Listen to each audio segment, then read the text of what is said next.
जो भजन में प्रधान भाव रखे हुए वही उत्तम भाग्य वाले। श्रीपाद कह रहे मंद प्रज्ञास्त एवात्र मंद भाग्यास्त। अगर मंद बुद्धि तो मंद भाग्य, और तीव्र बुद्धि आप भजन के लिए निकले। भजन जब हम देखा कि शून्य जैसा हो गया मन, न मंत्र पकड़े न नाम पकड़े न कुछ नहीं, बस जिद, वो भी जिद्दी है। अरे तूफान को रोक लेना सहज है, हिमालय को उठा लेना सहज है, लेकिन मन को रोक लेना, ऐसा हमने योग वासिष्ठ में पढ़ा है। अब वो शून्य हो गया, जब जिद की शून्य हो गया, ना मंत्र पकड़ रहा है ना कुछ पकड़े, एकदम खड़े हो गए, पद गायन शुरू किया। अब तेरी जरूरत ही नहीं, जोर जोर से पद गायन। ऐसे थोड़ी इस पर ऐसे थोड़ी चढ़े बैठे रह गए, हर समय 24 घंटे चढ़े बैठे। तब वो धीरे धीरे धीरे फिर हाथ उठा दिया।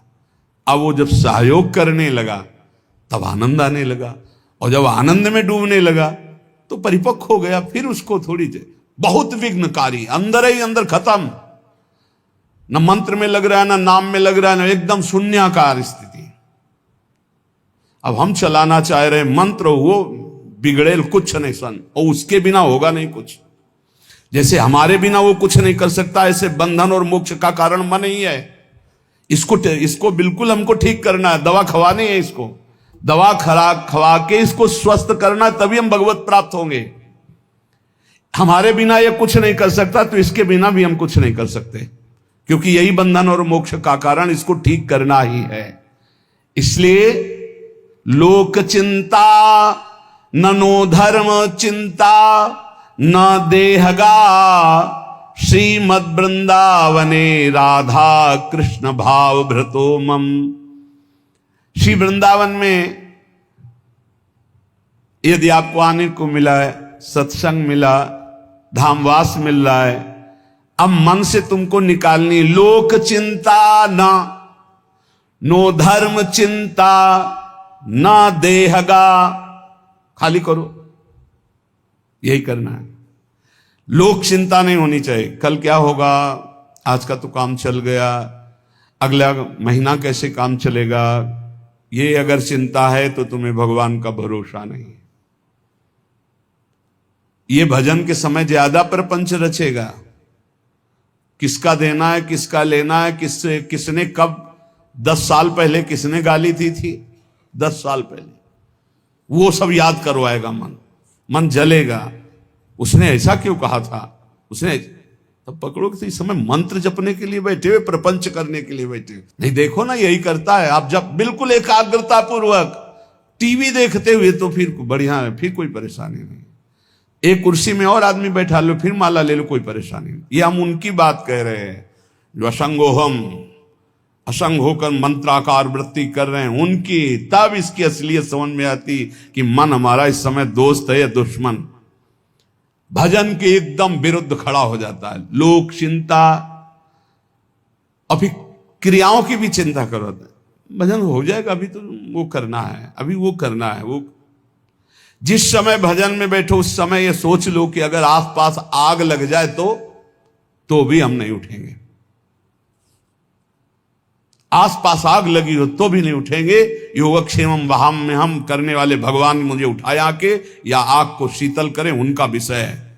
और सच्ची कहते हैं यदि जब चल रहा है तो अग्नि की भी ताकत नहीं कि आपके रोम को झुलसा दे, यदि सत्य भाव में स्थित हो।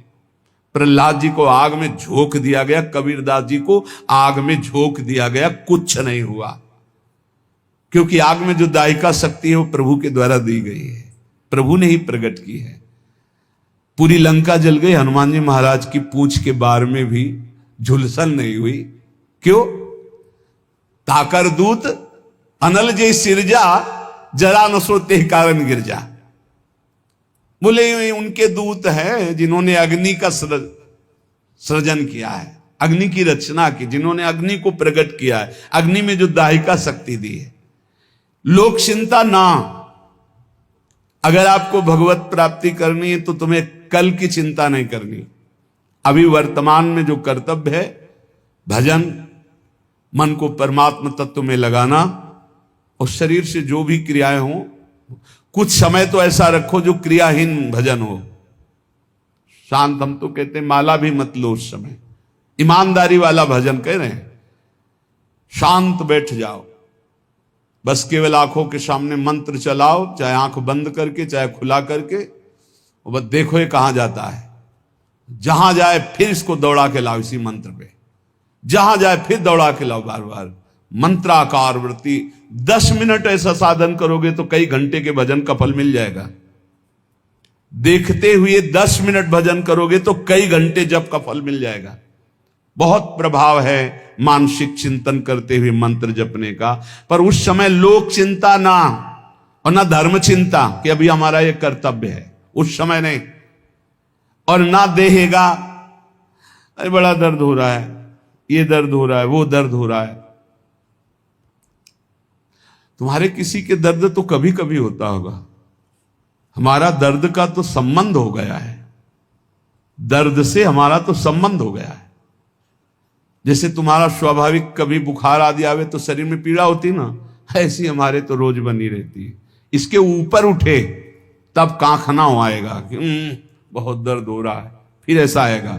जितना तुम्हें कांखने पे आता है उतना तो रोज हमें रहता है, उतने का तो अभ्यास है इस शरीर को। उसके ऊपर जब होता है तब पकड़ के चलने की बात आती है।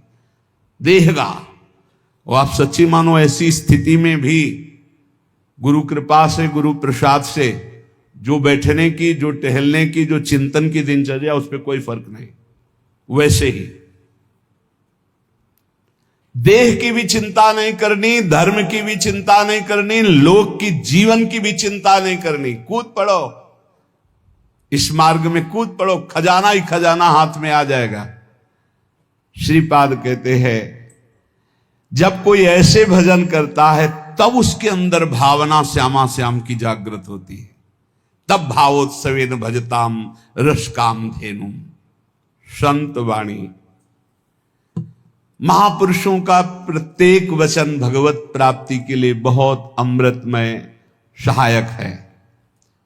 कह रहे हैं अंधी करोमि भुवनम बधरी करोमि धीरम सचेतनम चेतनताम नयामि कृत्यम न पश्यति नयेन हितम शृणोति धीमान धीतमति न प्रतिसंदधाति।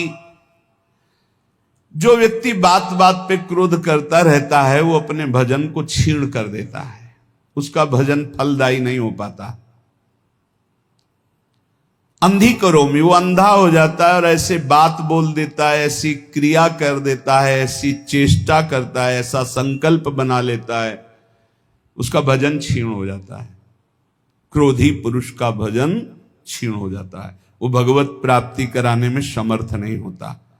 अंधी करोमि भुवनम बधरी करोमि, गुरुजन उसे बोले समझावे तो उसको गुस्सा आ जाएगा, वो बहरा हो जाता है, उनकी बात नहीं सुन, वो अंधा हो जाता है, वो चेतन होते हुए जड़ हो जाता है।